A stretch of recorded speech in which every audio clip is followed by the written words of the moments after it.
Let's create your first function.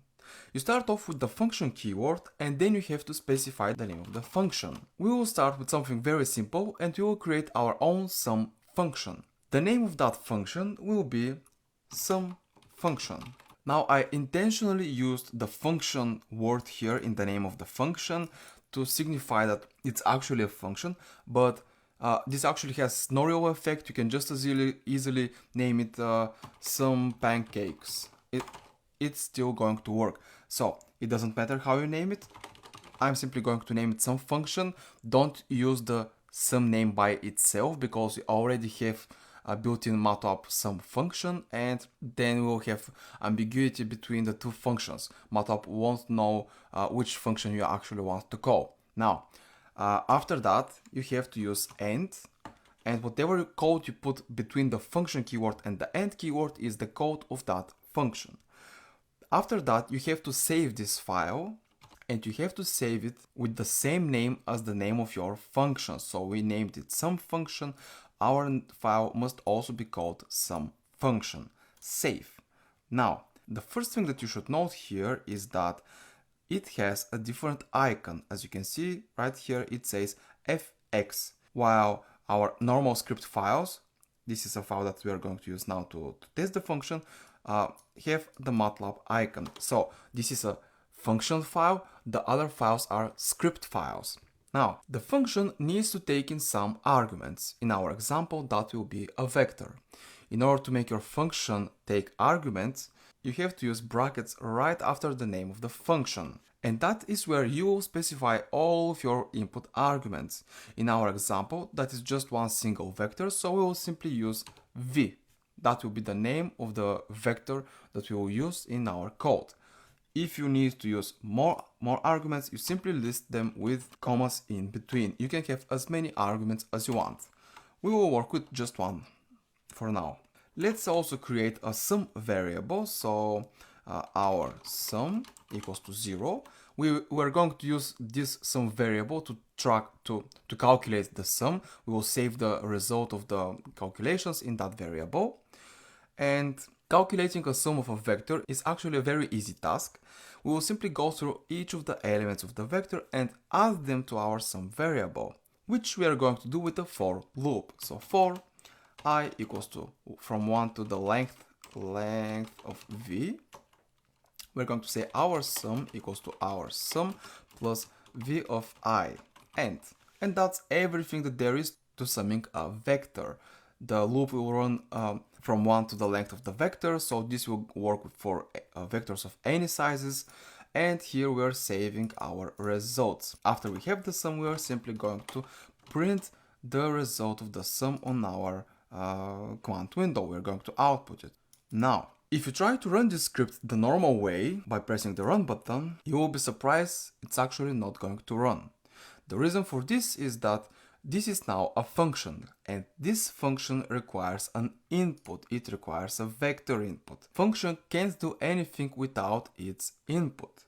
So in order to use this function, we have to give it a vector. We can use it from the command window. So we can say sum function, give it a vector, let's say 1, 2, 3, 4, and 5.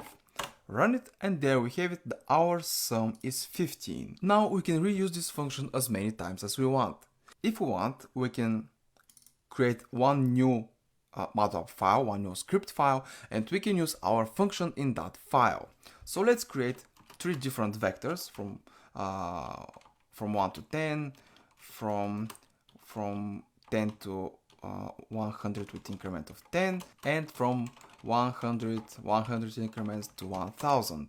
Now we can reuse the sum function for each of these vectors. So sum function of v1, sum function of v2, sum function of v3, and if we run it, we get the 3 different sums.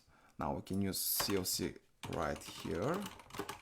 Alright, and there we have it. Another example of a function is we can create a simple function that will create a plot with predefined stylings, so that you don't have to always rewrite all of the stylings that you're normally using. So we can create a function, let's call it new plot, and that function will take in two arguments, x and y, and inside the function we're simply going to plot x and y. So we're going to say plot x, y.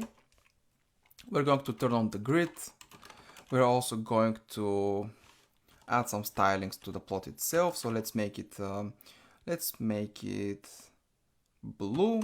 Let's make it line width of 2. Let's also add a marker. So let's make the marker a circle, and let's give it a color. So marker edge color, let's make it, I don't know, red. All right. And we can also, let's say, we can add limits. So we can say x limit is the minimum of x, maximum of x, and y limit, min of y, max of y. And you can add some other stylings that you may wish to have. After that, we are going to save the function in a new file. So we're going to call it new plot. Now, new plot, the name of the file must be the same as the name of the function. Save. As you can see, again, a different icon. And now if we go back to our new function where we are testing our functions, here I can say new plot of v1 and v2. So I'm going to use the two vectors that we already have generated, and I'm going to run it. And as you can see, we generated our plot. We have the markers, the circles with the red color. They're a little bolder from the line width. And we can also, all right, so maybe not everything here is actually correct. So let's do it like that. Let's remove this from here and say marker like that. And let's rerun it. And there we have it. Now, this is a predefined styling. No matter what vectors you give it, you're simply saying new plot, vector 1, vector 2, and it will always apply these stylings. So if you have a preferred styling that you tend to use all the time, you can create a function that will always generate these stylings. The limits are also automatically generated. You can add additional arguments for your plot, for the labels and the title, for example. So you can say x name, y name, and plot name, and you can use them.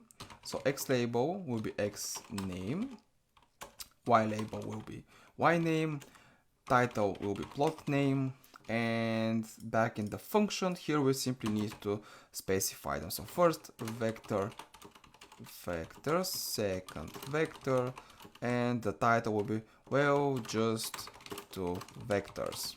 And if we run it, there we have it.